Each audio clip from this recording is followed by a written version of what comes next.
on Kremlin's claim that there's been an attack or an attempt to assassinate Putin by his country. Instead, the Ukrainian president has reiterated that this year will be decisive for Ukraine's victory in this war against Russia. He talks about EU sanctions against Russia. He talks about piling pressure on the aggressor. But right now, looking at the newsbreak that's coming in from Russia, Kremlin is essentially pointing the finger at Ukraine and calling them the aggressor. The first statement, the first comment that's coming in from Volodymyr Zelensky, he's not really directly referring to the allegations put forth by Kremlin, but has essentially said that this year will be decisive for our victory. Talks about sanctions, calls Russia the aggressor, and these are comments that Ukraine has stuck to in the last 1 year since this conflict began, 1 year plus actually.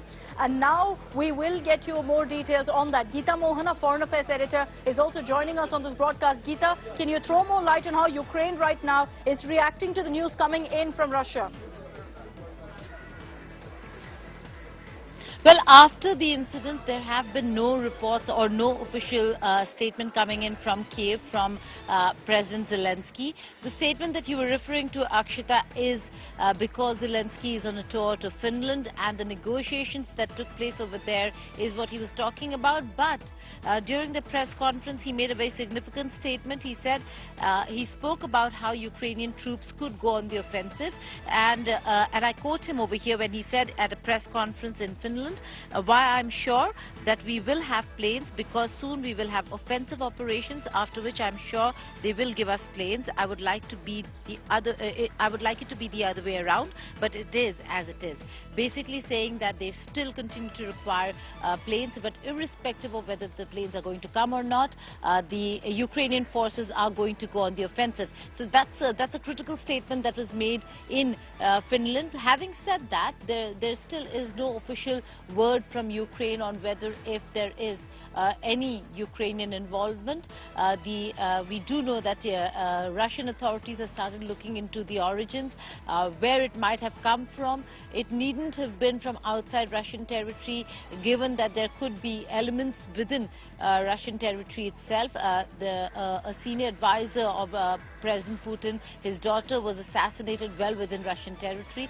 So we will have to wait and see what the outcome of the entire findings and investigations are really going to be. But certainly this is one of the most dangerous, so to say, an alarming situation that has cropped up, Akshita. To have UAVs over the Kremlin is a serious breach. Now, President Putin being over there is the reason why the Russian authorities have termed it an assassination attempt. Now, what is Russia's response going to be is going to be very, very keenly watched yes, and they say the right globe. now But we reserve the again, right to retaliation. What kind of retaliation, we don't know just yet. Details of the statement put out by Volodymyr Zelensky is on our screens, but in that particular statement, there's no outright confirmation, there's no outright denial either. And Zelensky so far hasn't directly responded to what Kremlin is accusing him and his government of attempting to assassinate Vladimir Putin. And this, no doubt, perhaps also is going to lead to an unprecedented escalation in the conflict between Russia and Ukraine. And there is, of course, a lot of questions of what that retaliation is going to really look like, what that escalation is really going to look like. But Russia is not going to take this lying down. The footage that you see on your screens also is of the attack that took place reportedly at the Grand Kremlin Palace. This is footage that's been released by Russia, which shows an aerial object bursting into flames after it hits one of the main domes that looks like the main dome of the Grand Kremlin Palace. So even as these images have come in, the world, no doubt, will be watching right now on edge as to exactly what more details emerge from Kremlin, from Russia, on this particular statement that they've already put out, in which they've given some sketchy details. They've said that this was a Ukrainian aerial object, a Ukrainian drone essentially, that managed to get close to the Kremlin Palace, which was then shot down. According to Kremlin, two Ukrainian drones were present which were shot down. Obviously, there are questions also of how this was allowed, how such a serious security breach could happen at the time of a conflict. You would think that places like the Grand Kremlin Palace in Moscow would be the most protected, one of the most protected places right now in the world. And yet you had two drones getting this close, according to the Kremlin, one of them being shot down, leading to their dome also being damaged. Senia is still with us. Senia, is there any details really that's come in from Kremlin?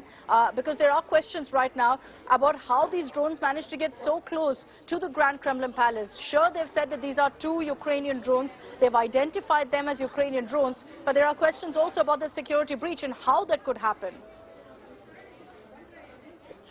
Yes, exactly. These are the key questions that are being asked now. We don't have yet any details to discuss, so I think we have to wait and see what the security services will really put out.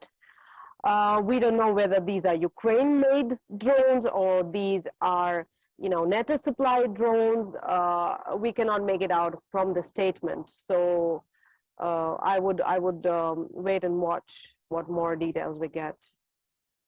Just, to recap for our viewers, all the details that have really been put out by Kremlin so far, Senia, can you tell us, essentially piecing together the information that we really have from the statements put forth by Kremlin, the exact sequence of events of how this really played out, and these drones were shot down before they could really, create any sort of damage, yes? Yes, exactly. So what you see in the footage that you might be showing is that the drones, actually we see only one drone in the video, but the statement says it was 2 drones. They were they were over the Kremlin palace. They were shot down by the military capabilities or security forces, and that's the smoke that we see after they are shot. They catch fire, and we see some smoke coming. That's all we have. The Kremlin stated that Russian president was not at the Kremlin when the attack took place. We believe it took place over the night. We don't know what time exactly it took place. So we don't have any of the details, the date, the time, none of that put out. The information that we have is based on what Kremlin has issued. Even that footage is based on what Kremlin has given out right now to the global media.